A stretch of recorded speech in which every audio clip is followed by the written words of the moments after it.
In the gospel today, we see this scene play out. Jesus is in dialogue with some of the Jewish people, and he says, "The truth will set you free."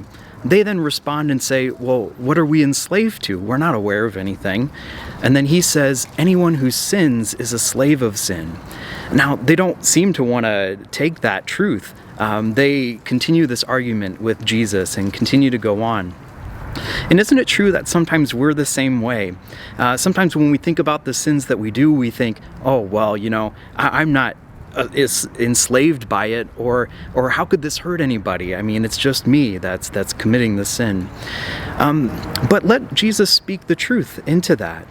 Maybe some of you who are parents have had this sort of experience where you see your kids and you love them so much, but you see some of the choices that they're making, maybe now as adults, and they seem to be going down a path that will lead them, that will hurt them.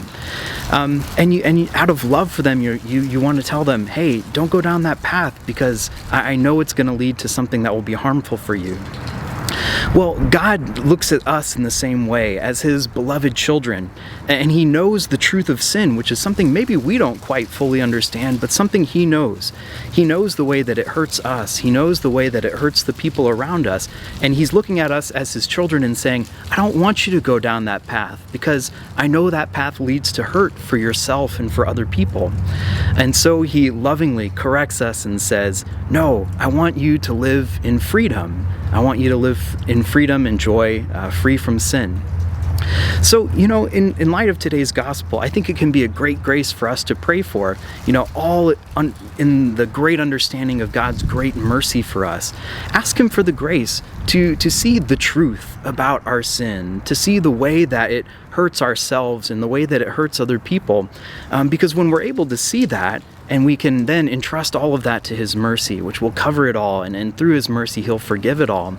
But when we see it, then we are more inclined to avoid it.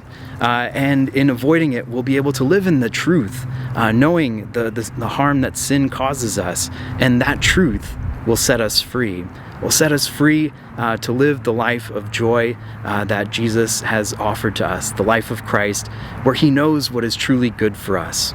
Let us live in that freedom that Jesus offers.